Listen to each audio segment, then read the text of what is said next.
So Biden's got his mojo back. Biden's got his mojo back? Really? Of course, I'm talking about yesterday's presser, and it's so funny to watch the media do a complete 180 here.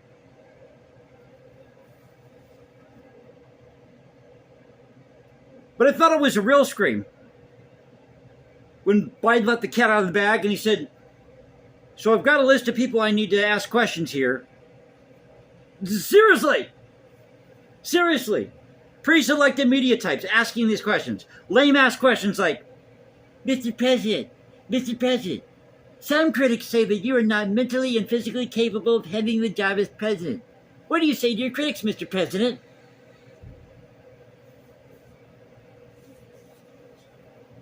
Seriously. But this all goes to prove my point, and I don't want to sound like a broken record here.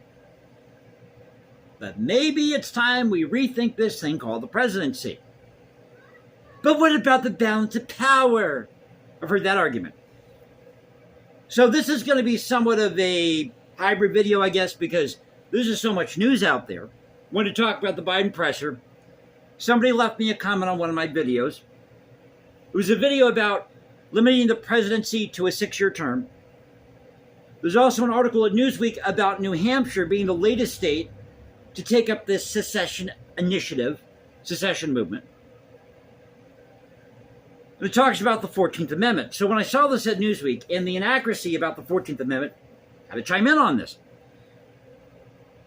But this presser, it was stale. It was boring.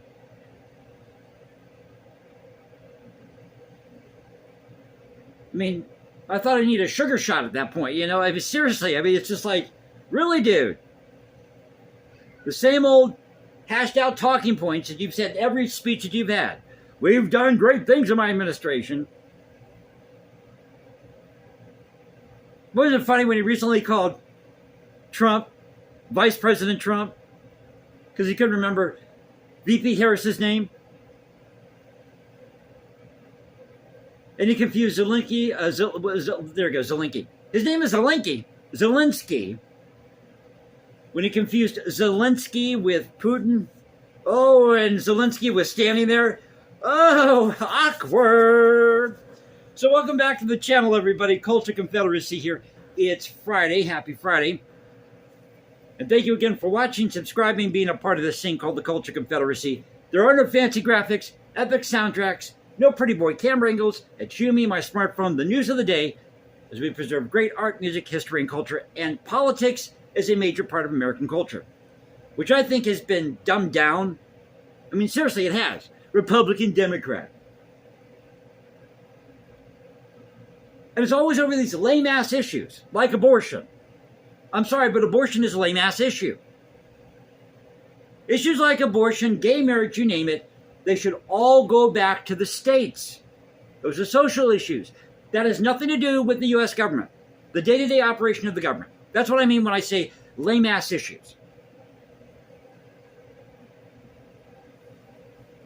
Now, it may be something that affects you in your state, but again, it should all go back to the states. But this pressure was boring. It was just, folks, same old, same old. So let's move on.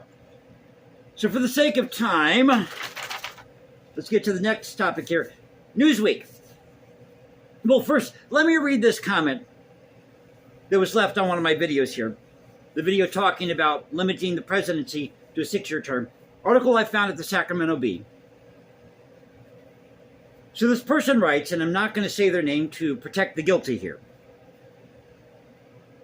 So confused as to why someone who likes the Confederacy would be desiring expanding congressional power, make it any Confederate would have been terrified, such as an idea to try and make our country more of a democracy. The grammar's a little off here. Do a lot of run-on sentences. So getting back to the comment here. They originally sought a confederacy, but adopted a republic at the founding of the U.S. Later on, during the CSA, they returned to a confederacy, but the states themselves remained republics. They were all extremely opposed to democracy and only allowed a select group to vote as it should be. So you mean women shouldn't vote now? because women weren't allowed to vote then. Either people were slaves, a lot of indentured servants couldn't vote because they weren't considered citizens. But the real scream is his mention of Greek democracy here. I'll get to that in just a second. Goes on to say, presidents can be blank, but you need them to protect us from Congress, especially a Congress elected by idiots filled with idiots. Now it's true, Congress is filled with a lot of idiots. Getting rid of the presidency, pardon me, my throat's going today, but we're just going to ride through this, okay? So getting rid of the presidency and allowing more people to vote in general, but especially directly, would make this country turn to blank almost immediately. Like Athens, there's a reason Greek democracy didn't last long, but the Roman Republic stood for around 500 years. Let me read this again. Getting rid of the presidency and allowing more people to vote in general, but especially directly, would make this country turn to blank almost immediately. Like Athens, there's a reason Greek democracy didn't last long, but the Roman Republic stood for around 500 years. Well, I hate to break the news to this person, but in Greek democracy, only men of a certain age were able to vote. Women couldn't vote, slaves couldn't vote, medics couldn't vote, METIC. I believe that's somebody that's not necessarily a citizen, or they live in, let's say, a Grecian town at the time. They lived in a Grecian town, but they couldn't vote. The Roman Empire fell because of over-centralization. It became corrupt through over-centralization. That's what happened to the Roman Empire. And they weren't working in the best interest of the people of the Roman Empire. So I thought I'd share this comment with you. Now, it's true that these states work like republics, but the American system of government is made up of many elements, including Greek democracy and this bicameral nature of the British Parliament. Did I say cameral? Cameral. Bicameral. Go buy some cameral. We got a bicameral government. No, bicameral. So 2 houses. Senate, House of Representatives. So they combine these elements to create the U.S. government.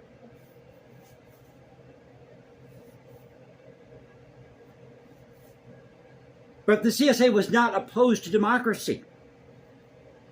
If they were, they wouldn't have come up with their own constitution.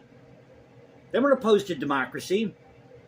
They didn't like over-centralization of government and the government infringing on the rights of the state, no matter what the issue was. And when Lincoln was in office, he wanted to obtain more power with the central government, federal government.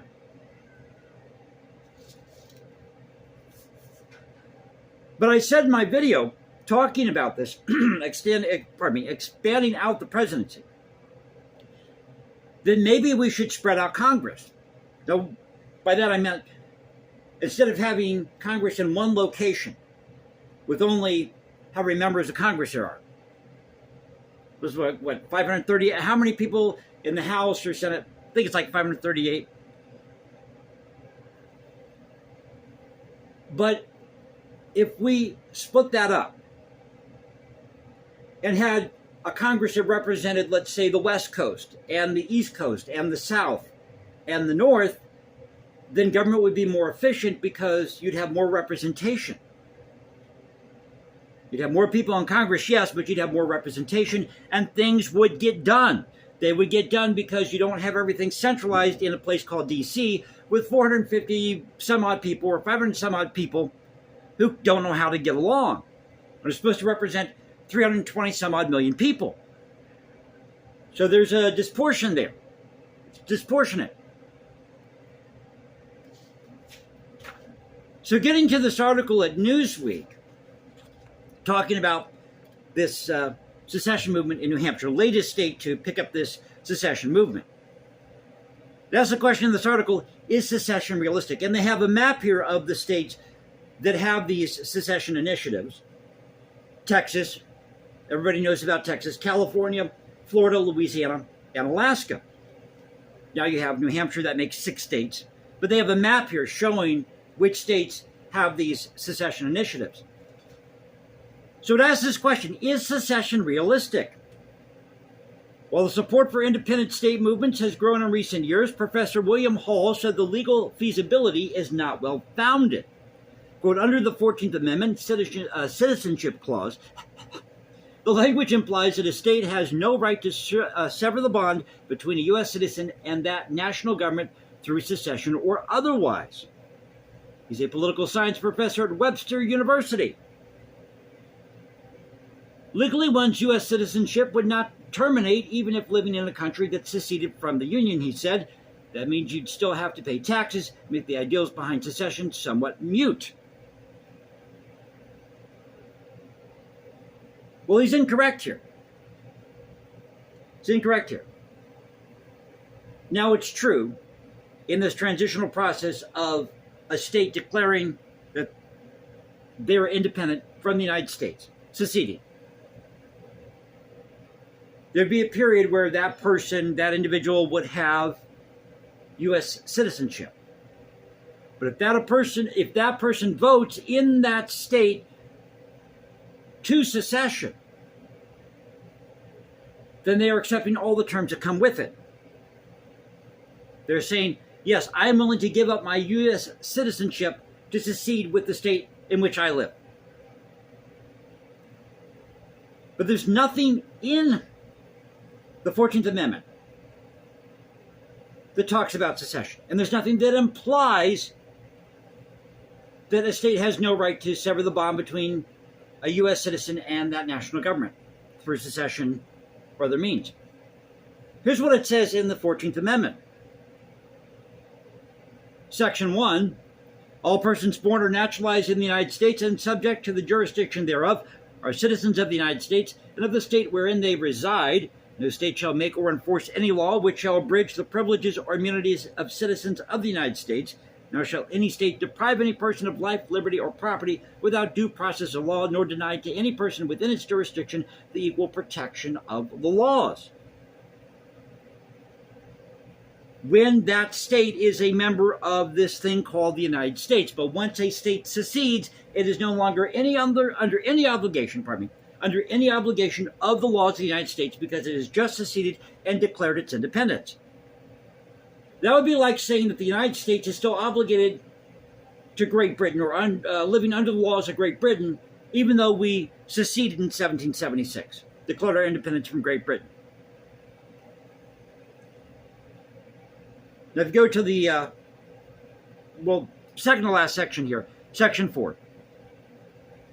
The validity of the public debt of the United States, authorized by law, including debts incurred for payment of pensions and bounties for services in suppressing insurrection or rebellion, shall not be questioned. But neither the United States nor any state shall assume or pay any debt or obligation incurred in aid of insurrection or rebellion against the United States, or any claim for the loss or emancipation of any slave, but all such debts, obligations, and claims shall be held illegal and void. Well, here's the thing. Insurrection, rebellion are separate from secession. 3 different things. When you secede, you're saying, I am no longer part of this thing called the United States, or I am no longer part of this region or that region. Rebellion would mean you're engaging in something that goes against the United States government, like to disrupt the government. Insurrection, to overtake the government, kind of like a coup. So, insurrection, rebellion, separate from secession. But people get that confused and they think that secession equals rebellion and insurrection. It doesn't. 3 different things. So I'm sorry, Mr. Hall, but you're wrong. Yeah, and once a state secedes, and if that person in that state willingly, joins the bandwagon here, latches onto that, then they have given up their rights as United States citizens because they're planning to secede in the state in which they live, which is planning to secede from the United States or whatever the region or area is. So I thought I'd share this with you today, talk about this, throw it all in one video. Hope you enjoyed it. If you did, you know what to do. You can follow me at X, Culture Confederacy at Culture Confed1 on X, or go to Instagram, hashtag Jason Composes, because I write music in my spare time. But maybe it is time that we start thinking about redoing the presidency. Maybe stretching Congress out, splitting it up to be more representative of the people. So thank you for being with me. Hope you all have a great Friday. I'll catch you next time. Take care.